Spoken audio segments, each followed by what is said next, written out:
بر محمد و آل محمد صلوات.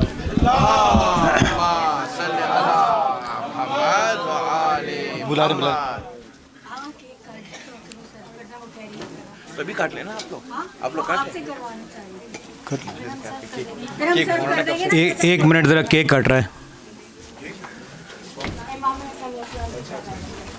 اللہم صلی علی محمد و آل محمد. فرمان اس میں ایکو ہے. اسٹارٹ.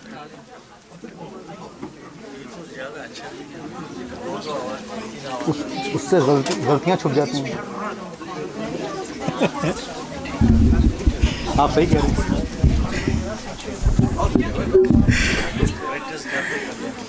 نہیں کیا ہے نا, تبھی تو بولا ایکو کر لو.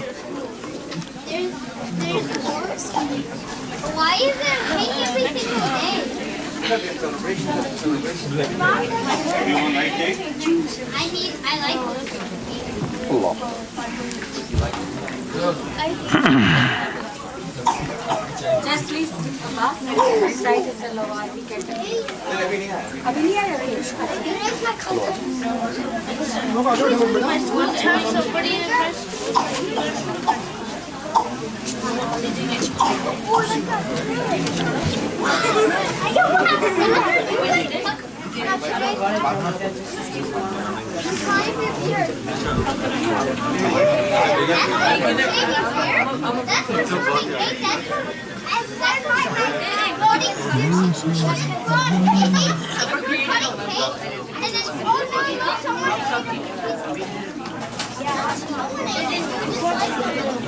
What is it? Maybe I'll die once. Wait, can you help me also on the level? I get them all 3 points. I did it. I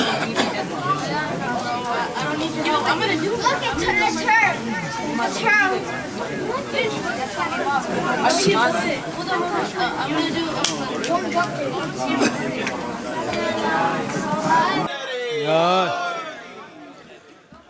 گر فاطمہ زہرا کا جب شان کا گھر ہے, گھر فاطمہ زہرا کا جب شان کا گھر ہے, یہ وحی کی منزل ہے, قرآن کا گھر ہے, اسلام کے ماحول میں ایمان کا گھر ہے, مومن کی منافق کی یہ پہچان کا گھر ہے.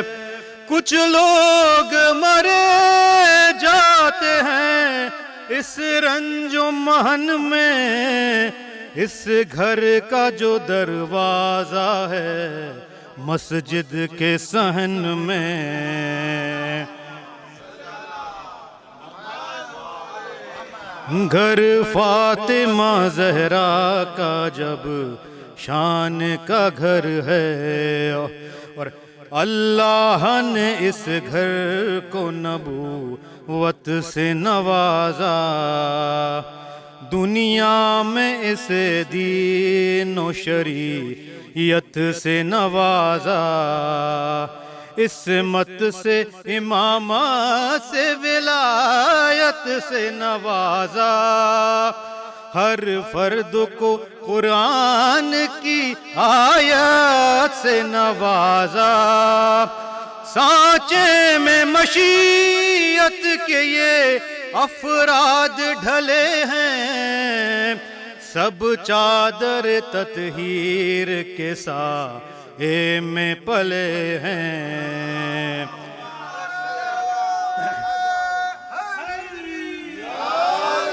گھر فاطمہ زہرا کا جب شان کا گھر ہے, یہ عزم کے فولاد سی گھر میں ملیں گے, یہ نور کے اجساد سی گھر میں ملیں گے, اور جبریل کے استاد بھی اسی گھر میں ملیں گے, اس ساتھ کے افراد اسی گھر میں ملیں گے. مخلوق کی بات آخری سرحد نظر آیا, جس فرد کو دیکھا وہ محمد نظر آیا.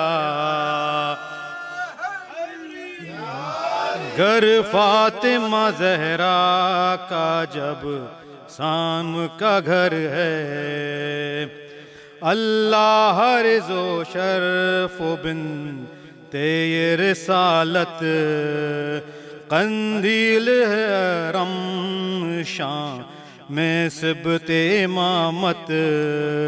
رحمت جو محمد ہیں تو یہ پارے رحمت, والکل نبوت ہے تو یہ جزو نبوت. آساں کہو معرفت ختم رسول کو, جو جزو کو نہ سمجھا وہ کیا سمجھے گا کل کو. گھر فاطمہ زہرا کا جب شام کا گھر ہے, اور ممکن نہیں امت کے قیاس حال نبی پر. یہ لوگ الگ لوگ ہیں, یہ گھر ہے الگ گھر. اس گھر کے دو بچے بھی بدلتے ہیں اکثر. انسان کی تقدیر فرشتوں کا مقدر. راہب کے کہیں لالسی گھر میں ملیں گے, فطرس کو بھی پر پل بھی اسی گھر میں ملیں گے. گھر فاطمہ زہرا کا جب شام کا گھر ہے, یہ وحی کی منزل ہے, یہ قرآن کا گھر ہے. منافق کی یہ پہچان کا گھر ہے. کچھ لوگ مرے جاتے ہیں اس رنج و محن میں, اس گھر کا جو دروازہ ہے مسجد کے.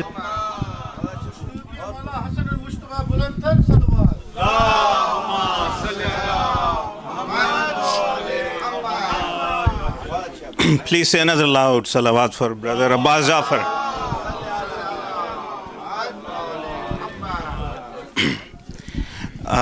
Just wanted to make an announcement. We have the programs going since the start of the month, and inshallah we will have the Eid program throughout the month of Ramadan. We have not really asked anyone so far for donation, but this is, your center, our center, and if you want to donate for the programs, there are expenses. We have the rent, utilities, everything like any other center. So please find it in your heart for Sawab, for Ahlul Bayt, as much as you can donate on a monthly basis, one time, please do so. Say loud salawat.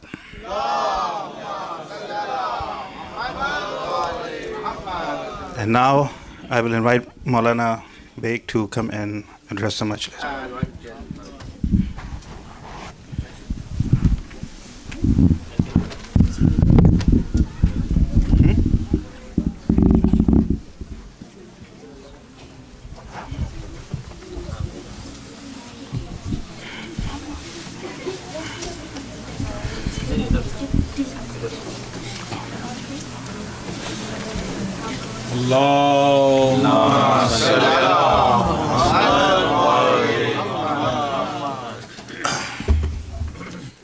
For the Shuhada of Islam, please recite a Surah Fatiha.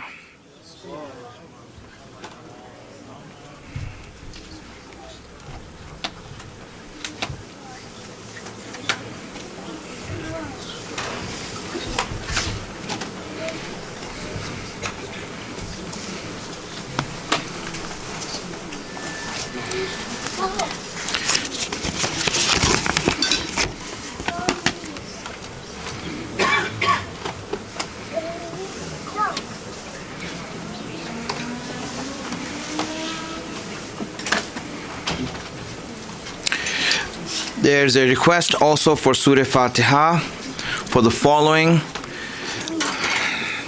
Fazl Iman Rizvi, Majid Hussain Zaidi, Sughra Begum Binte Iqtidar Hussain Rizvi, for their ruh and for all the marhumin of the sponsors of the iftar for tonight. Please recite a Surah Fatiha.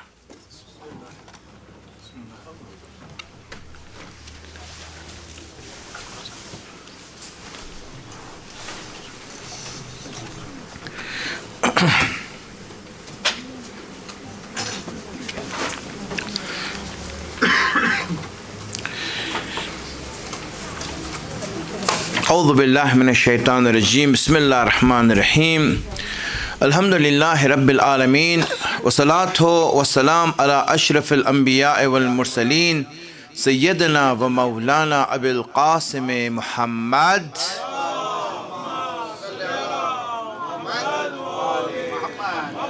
وعلى آله الطيبين الطاهرين المعصومين سيما بقية الله الأعظم روحي وأرواح العالمين له الفداء رب اشرح لي صدري ويسر لي أمري واحلل عقدة من لساني يفقهوا قولي. So before we start, if I can ask all the audience in the middle to move forward, please, because there's a line of people in the aisleway waiting to come inside. So if you all just move forward over here in this area, it will help to make the gathering more efficient. Thank you, and let's recite a salawat now.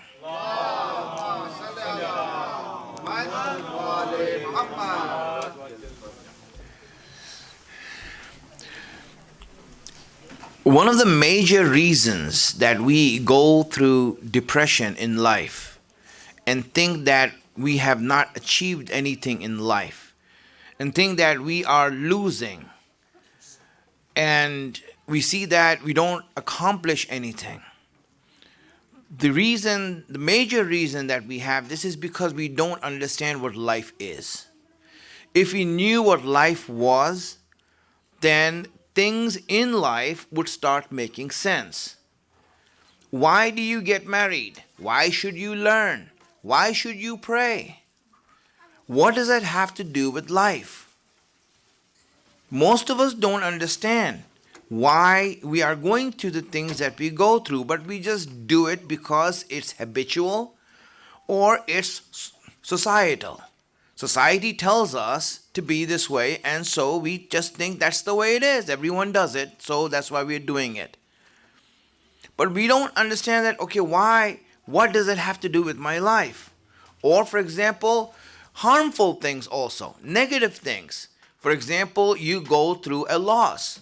You lost someone that you love. You, for example, get a disease, a cancer.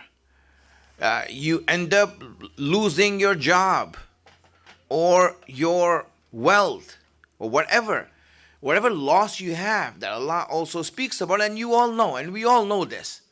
What does it have to do with my life? When we don't understand what it has to do with my life, then we start complaining. Every small loss is a complaint now.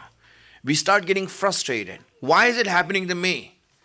Why do I have to go through this? Everyone is happy. Why am I the only one going through this? Well, one consolation is that, listen, everyone's in the same boat. You know? So we actually give that as a consolation to ourselves.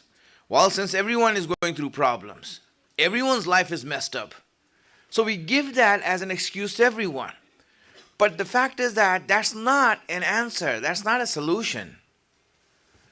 You know, if you look at it, the answer to your problems or understanding your problems or understanding what's happening in your life is not to say that, well, everyone else has to go through it, so I just have to tolerate it. Do you really think that's a good answer? Just because everyone else is going through it, so I should go through it also? That's really not a good answer. There needs to be a better answer, a deeper answer that really tells us that, you know what, wow, this is what's happening in my life. What's going on in my life?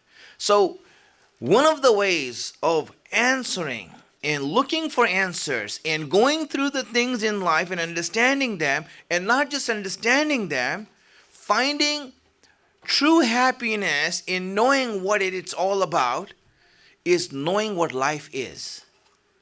Most of us don't know what life is, and that's why we go through this pain in life. We have a pain in life. Now, not to say that if you understand life, there is no pain.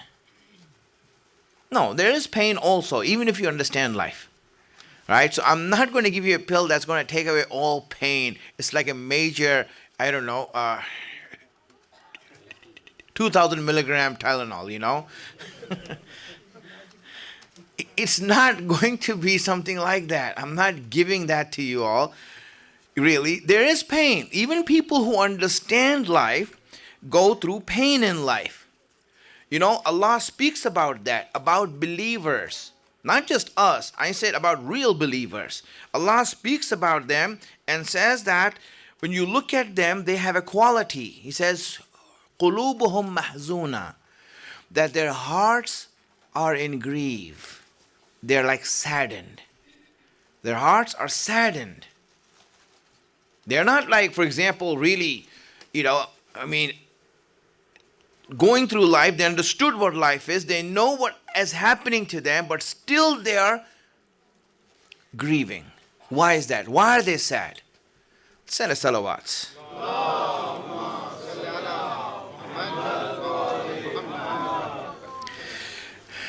Send one more salawats.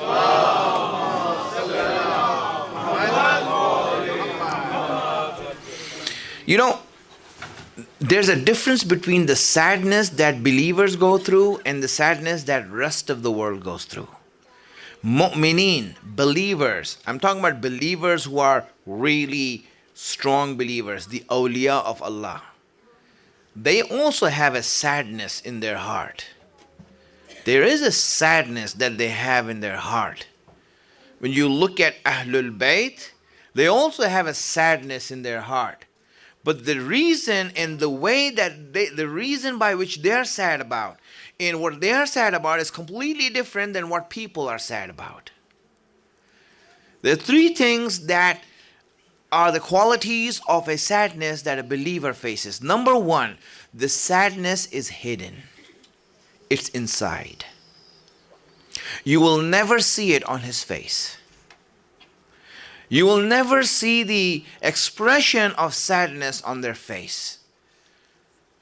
They will never come to you with a miserable face, with a sorry story about what's going on in their life.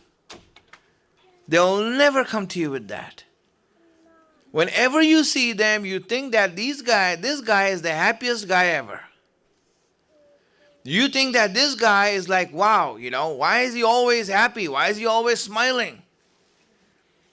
But then what happens is that if you look inside his heart, he is saddened. There's sadness, there's grief in his heart. So number one quality of a mu'min sadness is that they never show it. They never show that. It's hidden. Number two is that it's subtle. It is subtle. And, when you see them, and when you see the sadness that they have, they're sad about something great. Allah speaks about this. Allah says that they're sad. Mu'mineen are sad. Why are they sad? Because of a great event that's going to happen. You know why they're sad? Because to them, what they are going through right now, is truly a separation from their Creator. It's only a separation from Allah. Ahlul Bayt had this sadness in their heart. That's why they used to cry in their prayers so much. Not because they're losing something or they're being harmed or something happened. No, they felt the separation between them and Allah. And Allah, when are we going to get through these days that we don't have to be separated from you? Because they understood what life is. And the third quality of sadness that a believer has is that it does not affect their behavior. Sadness and grief does not affect their behavior. You will never see them reacting to anything that happens. Any sadness that happens, they will never react to it. They will never show it in their reactions. Three things are important, and every moment goes to these three things in life. So my friends, sadness is a part of life. One way or the other. Either you're sad because you're losing something, or you're sad because of the fact that you feel that you are separated from Allah.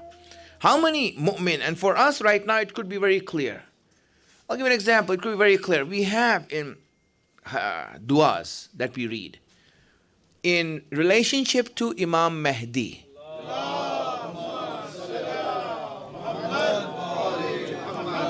In certain du'as we have been asked to read about Imam Mahdi, right? And to ask Allah and to say to Allah that Allah, truly,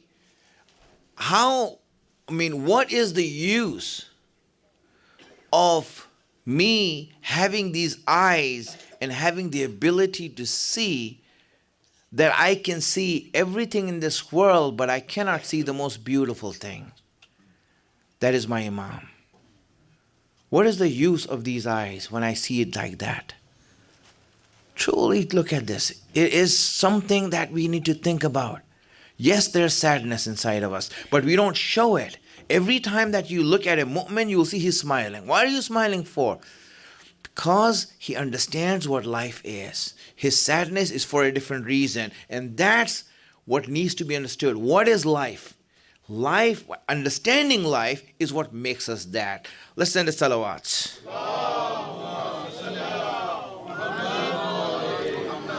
All right, the introduction took a little bit long, so let me head it right into it. As I said yesterday also and day before, life is three-dimensional. It's 3D.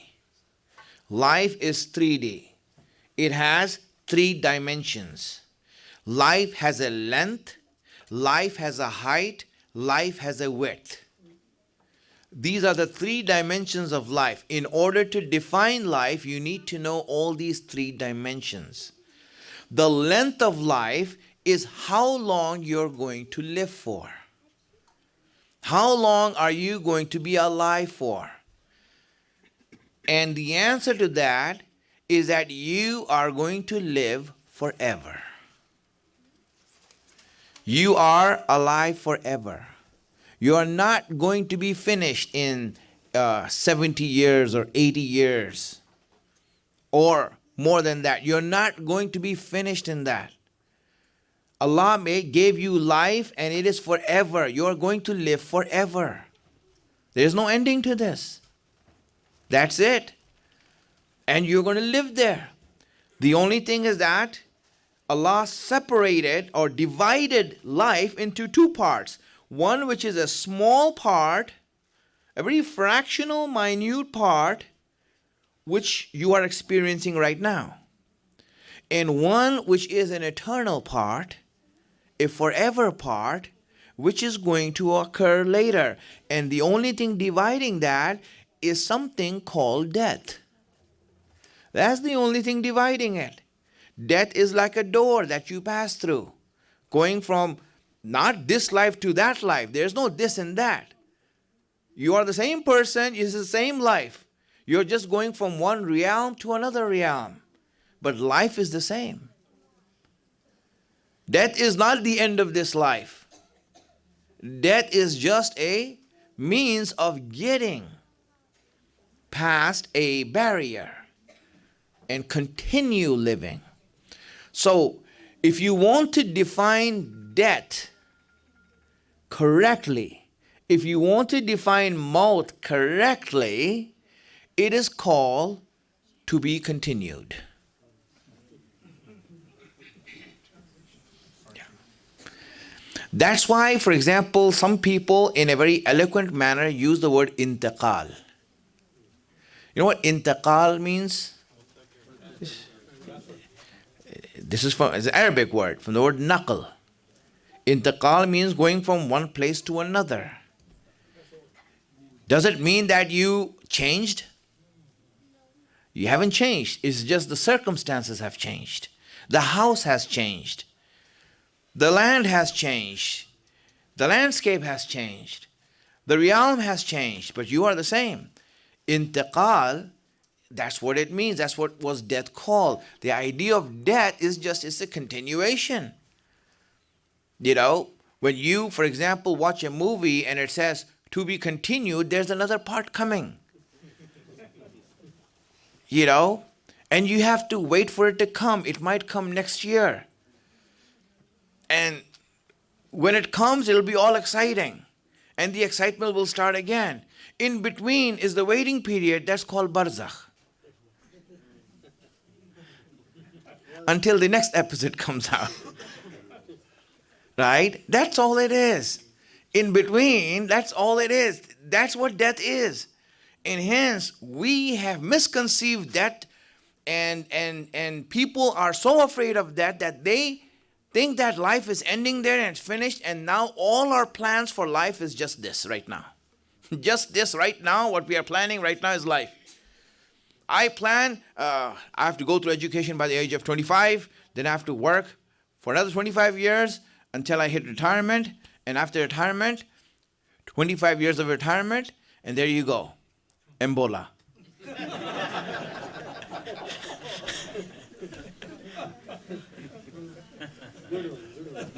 What happens? That's it, right?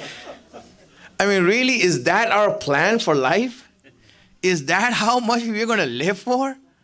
It's really a sad life. It will be a miserable life if that was it. My friends, Allah gave you life forever. The problem is that we don't believe in forever. We are afraid of it. And because we don't believe in it, we never come to terms of planning for it. What have you planned for your hereafter? How much did you dream about it? How much do you think every day, Allah, please, when I go there, make sure that I have this. Now I know that a lot of people make sure, they have a list of things they don't want. Right? When I go there, I don't want this spouse. Give me another one. Which is a start. Maybe that's why marriages are rocky. There's an ayat in the Quran where Allah says that, right? He has made you husband and wife in order that you may find peace. Now the peace, maybe we haven't understood what it means. Maybe there's a whole long-term plan for it. That you'll end up somewhere. But it's true. That's the way it is. Allah, when He says something, there's wisdom behind it. He wants you to have that peace and that happiness long term, not for 20 years or 30 years. What is this? This is really a terrible way of living a life. And that's what people end up doing. And when they live a life like that, there's nothing but misery when you die. I'm miserable. What did I achieve from it?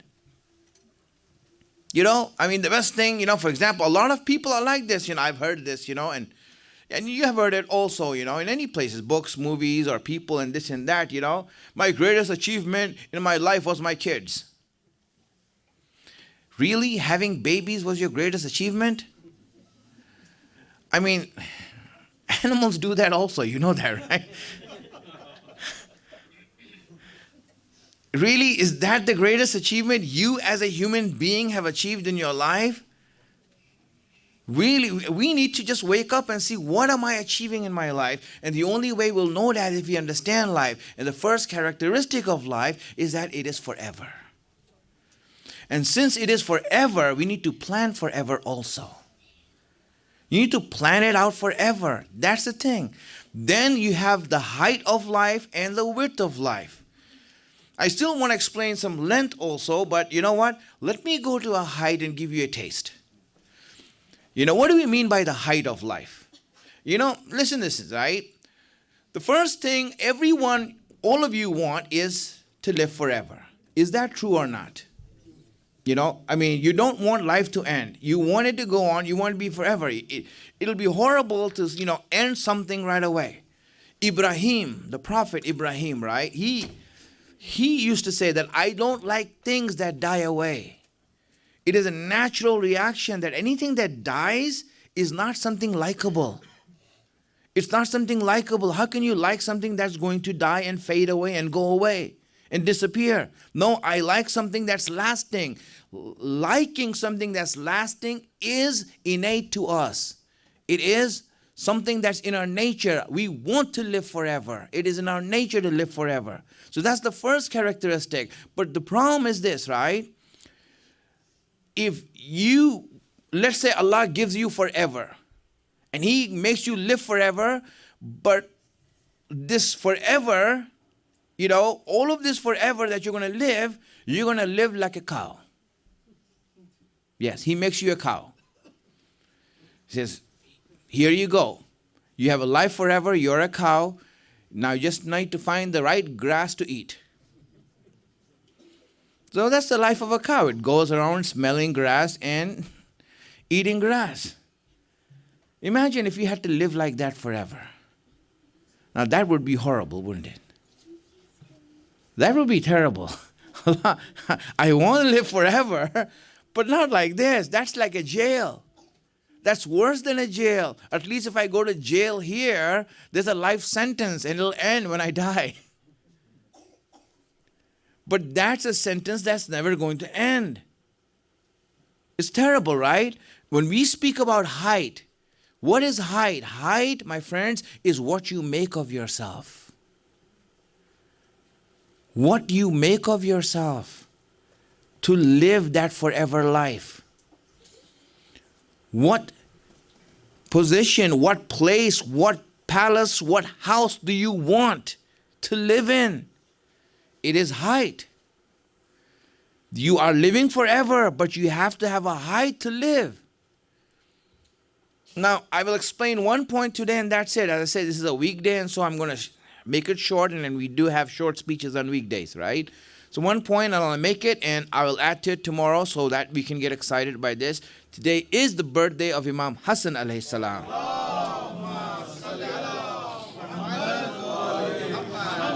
And when you speak about Ahlul Bayt, right, they lived the best life.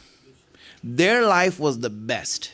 It is a role model. Why? Because they knew what life is and they lived it the way it's supposed to be lived. In every aspect possible, they were the best. That's why Allah says, make this dua and say, Allahumma ja'al mahyaya mahya Muhammadin wa ali Muhammad.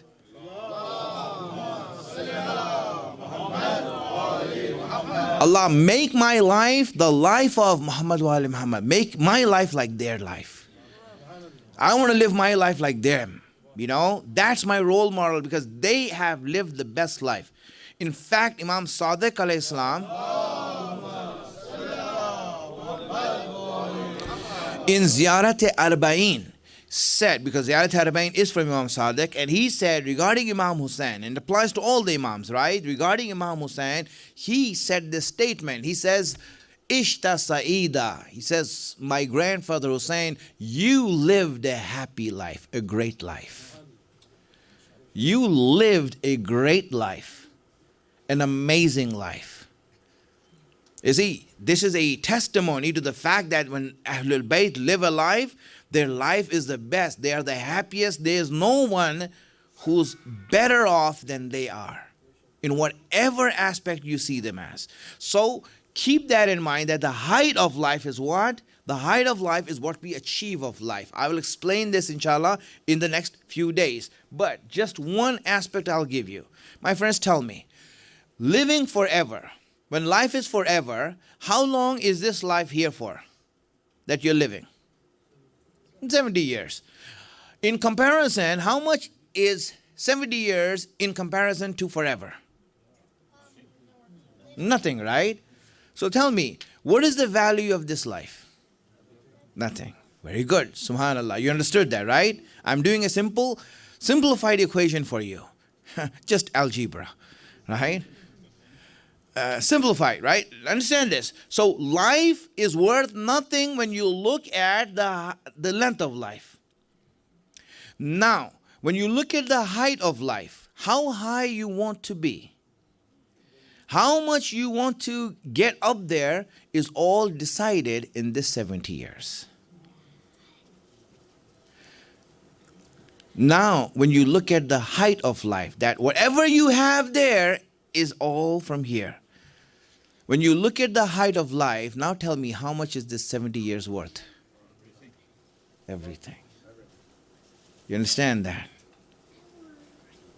When you look at the length of life, it's nothing. When you look at the height of life, then this life here has value. This is where it gets its value from.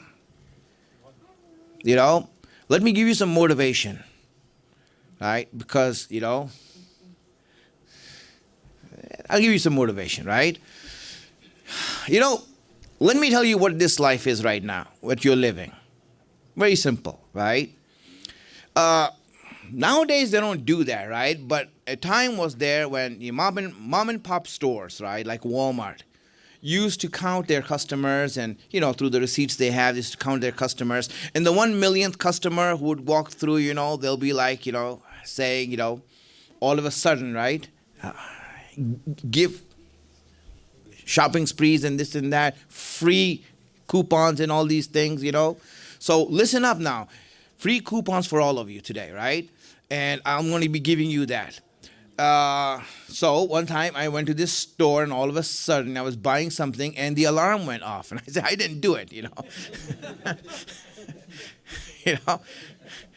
But what happened is that, no, don't worry. You are a 1 millionth customer, you know. So what does that mean, you know? He says, you get a free shopping spree. I said, really? Yes. So, you know, you're lined up with 5 other people there, or 10 other people, and they're giving cards to you. You know, it used to happen a lot, you know, when I was growing up here in the 70s, 80s, you know. Now, you know, nowadays, I mean, there's no customer service left anymore, you know. It's all finished, you know. You know.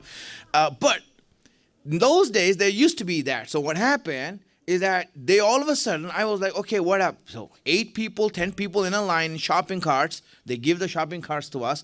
And you know what? They said, now you have 5 minutes. You can buy and get anything you want from the store.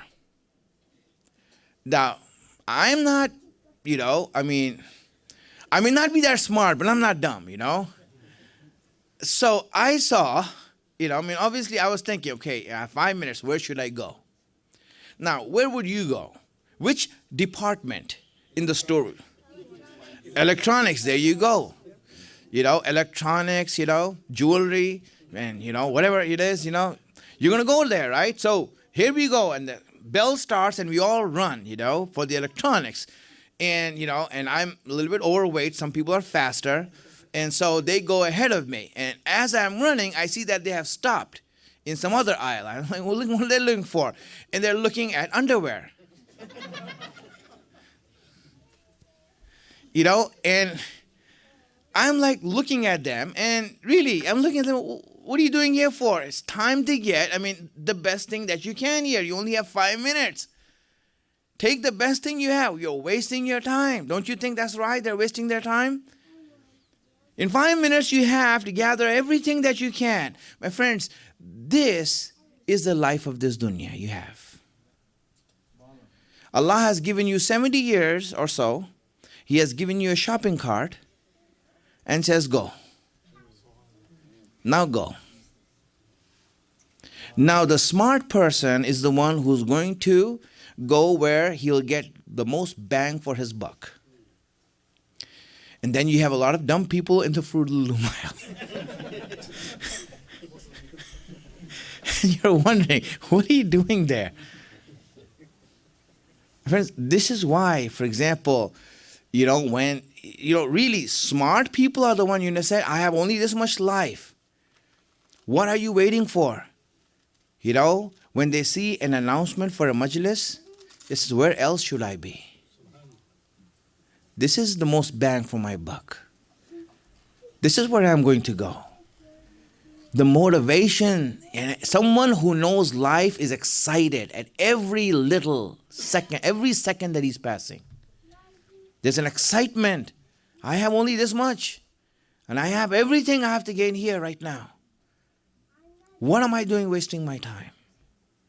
We have no time to rest. We have no time to just relax. This is the time. That's it. No time, you can't take a tea break. If you take a tea break, A lot of things are gone. You're losing opportunity. My friend, you see the inspiration, you see the motivation. A person who understands life, that's how he's motivated. That's how they're living their life. And that is the beauty of it. And I'll explain more, inshallah, when it comes from tomorrow. I ask Allah subhanahu wa ta'ala to give us the tawfiq and the blessing to be on the right paths, the wisdom to understand His guidance, hasten the reappearance of our Imam, make us His helper when He comes. Wa akhiru da'wana alhamdulillahi rabbil alameen. Salawat ala Muhammad wa ala Muhammad. Let's recite ziyarat.